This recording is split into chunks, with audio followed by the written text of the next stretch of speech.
ओम शांति।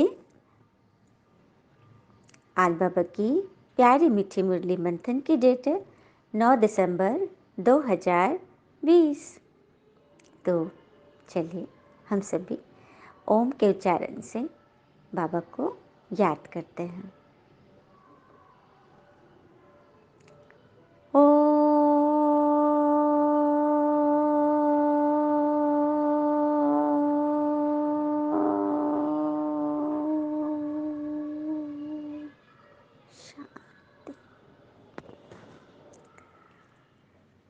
बाबा का वरदानी हाथ हमारे सर पर और हम बाबा की प्रेजेंस में उनकी वाणी सुन रहे हैं।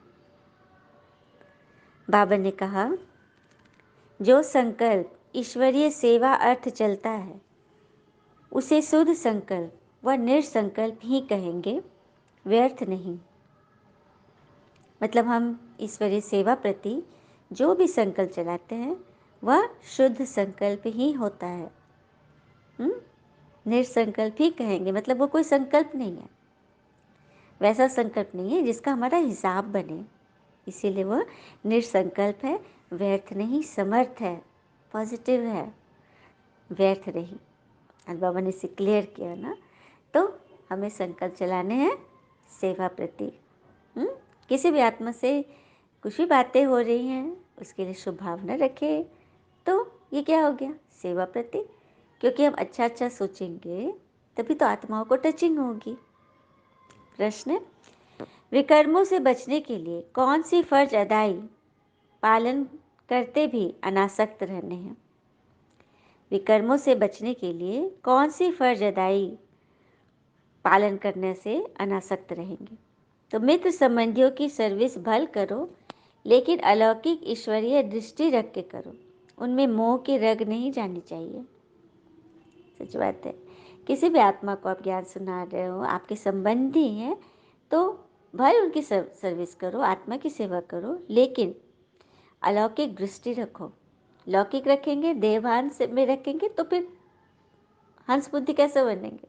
कल बाबा ने बोला था ना, हंस बुद्धि बनो। हाँ, झूठे कट्टा से वो मोती चुगते हैं, कंकड़ पत्थर छोड़ देते हैं। कितनी बड़ी विशेषता है ना। इसलिए बाबा कहते हैं कि ईश्वरीय दृष्टि रखकर हर कर्म करोगे तो वह अलौकिक हो जाएगा, उसे मोह की रग नहीं होगी। अगर किसी विकारी संबंध से संकल्प भी चलता तो वह विकर्म बन जाता है। मतलब किसी लोभवश, किसी इच्छावश कोई सर्विस करते हैं तो उसका भी विकर्म बन जाता है। इसीलिए हमें अनासक्त होकर फर्ज अदाई पालन करनी है, एकदम अनासक्त होकर कुछ भी सेवा करें, किसी की भी करें, लेकिन कोई वर्णन नहीं, कोई दिखावा नहीं, कोई इच्छा नहीं, निस्वार्थ। जितना हो सके देही अभिमानी रहने का पुरुषार्थ करो। ज़्यादा से ज़्यादा हमें अपने आप को आत्मा समझना है और सामने वाले को भी आत्मा, क्योंकि हम सभी एक पिता के बच्चे, आपस में आत्मा भाई भाई हैं। यह दृष्टि हमें बहुत आगे ले जाएगी, तभी हम विकर्मों से बचेंगे। ओम शांति। बाबा कहते हैं कि मैं तुम बच्चों को संकल्प विकल्प निरसंकल्प अथवा कर्म अकर्म विकर्म पर समझाया है। बाबा कह रहे हैं कि मैंने तुम्हें सब कुछ समझा दिया है, संकल्प विकल्प निरसंकल्प। तो संकल्प तो वो जो चीज़ हम सोचते हैं वो हमारा संकल्प हो गया, और हम दूसरा है विकल्प, ऑप्शन।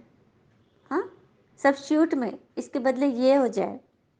और निरसंकल्प जो ईश्वरीय सेवा प्रति चले, किसी की शुभ भावना प्रति चले, लेकिन जो सेवा समाई हो, तो वो हो गया हमारा निरसंकल्प। जैसे कर्म अकर्म और विकर्म। कर्म वही संकल्प, सोचने वाला कर्म हो गया। अकर्म जिसमें कोई विकल्प आ रहे, और विकर्म विकार युक्त कर्म, विकार से भर के, मतलब क्रोध करके, लोभ करके, ईर्ष्या मोह बस जो कर्म करते हैं वो हमारा विकर्म बन जाता है।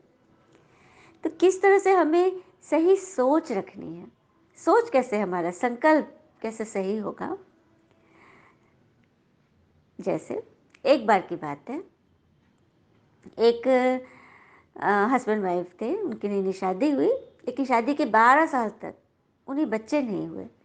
बहुत दुखी, बहुत पीर मजार किए, बहुत जगह गए, सबको दिखाया, डॉक्टर को दिखाया, लेकिन कोई फ़ायदा नहीं हुआ। तो 12 साल के बाद हाँ, पत्नी गर्भवती हुई और उसे एक पुत्र रत्न की प्राप्ति हुई, बेटा हुआ। और खूब अच्छा, बहुत खुशहाल इन लोग, बहुत अच्छा, इन लोग अंडरस्टैंडिंग बहुत अच्छी, एकदम सही, सब कुछ सही चल रहा था। एक दिन पति की तबीयत कुछ ख़राब थी, लेकिन उसे ऑफिस जाना पड़ गया। तो वो एक दवा पी रहा था और टेबल पे दवा रख दिया और जल्दी में फ़ोन आ गया, उसको जाना था, तो डब्बा का ढक्कन बंद करना भूल गया और टेबल एकदम नीचे पर था। तो जाते जाते उसने पत्नी को आवाज़ लगाई कि सुनो, मैं ऑफिस से फ़ोन आ गया, मैं भी तुरंत निकल रहा हूँ, सो तुम दवा का ढक्कन बंद कर देना। 2-3 बार ही बोला उसने। पत्नी ने भी आवाज़ दी, हाँ हाँ कर लूँगी, कुछ काम भी थे किचन में। और वो तो निकल गया। इधर क्या हुआ, पत्नी भी किचन में थी, वो भी सोची कि हाँ जाऊँगी काम करके तो फिर बंद कर दूँगी। लेकिन इधर छोटा बच्चा जो 2-3 साल का था, उसने क्या किया, वो शीशे देखे, थोड़ा सुंदर लगा और वो पूरा दवा ऐसे पी गया। हाँ, और अब छोटा बच्चा बड़े का दवा पी ले तो क्या होगा, उसको उल्टियाँ आने लगी, चक्कर आने लगे, बेहोश होने लगा। पत्नी दौड़ कर आई और बच्चे को उठाई, उसका दिमाग तो काम नहीं कर रहा था कि क्या हो गया। उसने तुरंत फ़ोन किया, एम्बुलेंस बुलाया और डॉक्टर के पास रास्ते में जा रही है और तब हस्बैंड को फ़ोन करती है और मन में उसके क्या चल रहा है संकल्प कि अब तो मुझे डांट पड़ेगी। उसने मुझे कई बार बोला था कि दवा का ढक्कन बंद कर देना, ऊँचे पे रख देना, लेकिन मैंने नहीं सुनी, मैं काम में लगी हुई थी। अब तो मेरी खैर नहीं, मतलब उसके मन में बस यही चल रहा है और डर रही है, भगवान भगवान कर रही है कि मेरे बच्चे को कुछ नहीं हो। फिर वहाँ गई, बच्चे को ले जाया गया ओटी में। हाँ, उसका इलाज शुरू हो गया। तब तक उसका हस्बैंड भी आ गया और पत्नी तो उसे नज़र ही नहीं मिला रही थी, एकदम घबरा रही थी। मन में बस यही चल रहा था कि मेरी गलती हो गई, मुझे अब सब सुनना पड़ेगा। मन में बस यही चल रहा था। तो जैसे पति आया, इसने पहले ही बोल दिया कि मुझसे बहुत बड़ी गलती हो गई। तो पति बोलता है, अरे तुमसे कहाँ गलती हुई, गलती तो मुझसे हुई है। मुझे इतनी क्या हड़बड़ी थी कि मैं ढक्कन बिना बंद करके चला गया, तो गलती मेरी है, तुम इसमें बिल्कुल भी बोझिल मत हो। हाँ, और देखो बच्चे को कुछ भी नहीं होगा। इस तरह से जब उसने बोला तो पत्नी को तो लगा कि ये कैसे हो गया। हाँ, मैं तो क्या से क्या सोच रही थी, क्योंकि नेगेटिव ही आता है ना ज़्यादातर मन में। लेकिन किस तरह से, हाँ, कोई थॉट यदि हमारे विपरीत हो जाता है, मतलब हम कुछ अच्छा सोचते हैं बुरा होता है, बुरा सोचते हैं अच्छा हो जाता है, तो एक सेकंड में हमारे हमारी स्थिति कैसे बदल जाती है मन की। तो ये संकल्प का ही कमाल है कि हम संकल्प से अपने आप को बोझिल करें या फिर हल्का करें। हाँ, जनरली क्या होता है ना कि हम एकदम कुछ भी बातें होती तो हम एकदम ग्लानि में पड़ जाते हैं और उस ग्लानि से फिर हमारा मन मूंझ जाता है और हम उसमें फंसते चले जाते हैं। ये दलदल है ना, उस दलदल में हम अंदर समाते चले जाते हैं। लेकिन यदि सामने वाला कोई समझदार है, वो है समझदार या फिर हम ही समझदार बन जाए, सोच सही रख ले। हाँ, तो वही बाबा कह रहे कि विकर्म इसी से बनता है, यदि गलत सोचेंगे तो विकर्म बनेगा। तो हमें सही सोचना है और बाबा तो हमें यही सिखाते हैं। अच्छा, मीठे मीठे बच्चों प्रति भगवान की नमस्ते। हम बच्चों की भी प्यारे शिव पिता को नमस्ते और बाबा दिल से सभी आत्माओं की तरफ से आपको very very very good morning. धारणा के लिए मुख्य सार है, पहली पॉइंट, कोई भी उल्टा कर्म छिप कर नहीं करना है। बाप दादा से कोई भी बात छिपानी नहीं है, बहुत बहुत सावधान रहना है। मतलब उल्टा कर्म कुछ भी नहीं करना है, गलत कर्म नहीं करने हैं। भगवान से कुछ भी नहीं छिपाना है। देखो भगवान तो वैसे भी सब कुछ जानते हैं, हाँ, तो छिपाना नहीं है, बहुत बहुत सावधान रहना है। दूसरी पर स्टूडेंट सोर्स मास्टर, जो पढ़ा है वह दूसरे को पढ़ाना है। एवर हैप्पी गॉड के बच्चे हैं, इस स्मृति से अपार खुशी में रहना है। जैसे कि स्कूल में हम पढ़ते हैं तो कहते हैं ना, स्टूडेंट सोज मास्टर, मतलब स्टूडेंट अपने टीचर को प्रत्यक्ष करते हैं, मतलब टीचर के गुण को धारण करते हैं, पढ़ाई रीति करते हैं, तो टीचर का नाम होता है ना। तो इसीलिए बाबा कह रहे कि यहाँ सन सोज फादर है। हाँ, यहाँ बच्चे पिता को शो करेंगे, पिता को प्रत्यक्ष करेंगे। तो कैसे करेंगे? जब हमारे अंदर गुणों की धारणा होगी तभी तो। हाँ, तो जो पढ़ाया है वह दूसरे को भी पढ़ाना है। एवर हैप्पी गॉड के आप बच्चे हो, इस स्मृति से सदा खुशी में रहना।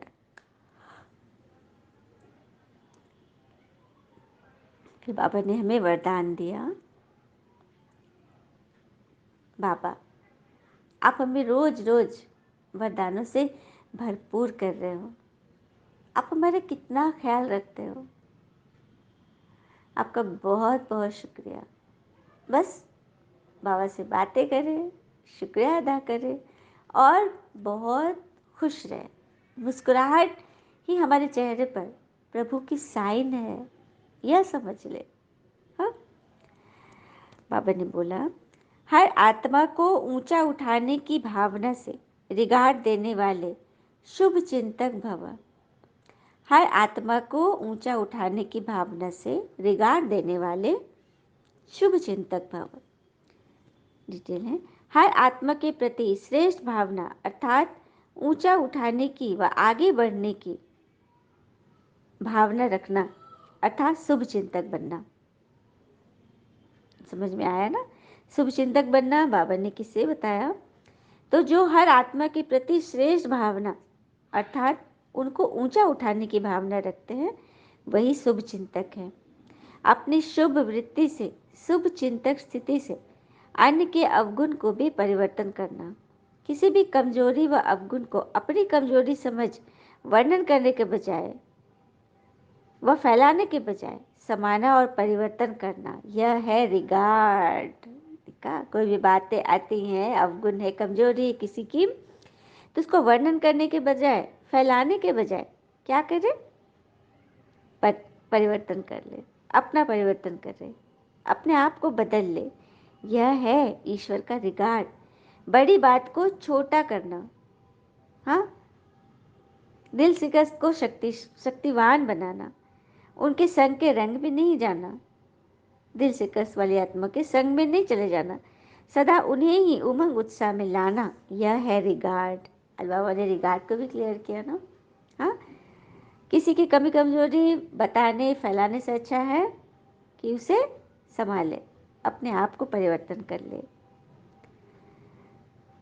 सदा उन्हें उमंग उत्साह में लाना है, यह है रिगार्ड। ऐसे रिगार्ड देने वाले बच्चे ही शुभ चिंतक मणि है बनते। स्लोगन, त्याग का भाग्य समाप्त करने वाला पुराना स्वभाव संस्कार है, इसीलिए इसका भी त्याग करो। सच बात है, हम त्याग तो कर रहे हैं। हाँ, भोजन की शुद्धता, विचारों की शुद्धता, धन तन मन धन की शुद्धता, तो त्याग का भाग्य को समाप्त करने वाला फुरना नशा स्वभाव संस्कार है। हमारे जो पुराने स्वभाव संस्कार वो रह रह कर हमारे बीच आ जाता है, तो उसे जड़ से खत्म करना है। कभी बाबा ने बोला था ना कि विकार रूपी नाग को खत्म करो जड़ से, मतलब एकदम उसे अपने से दूर कर दो। हाँ, तो त्याग का भाग्य प्राप्त कर लेंगे। अच्छा, ओम शांति। शुक्र है मुझे बाबा, वो बाबा के प्यारे प्यारे बच्चे। Thank you Baba. All is well always. ओम शांति।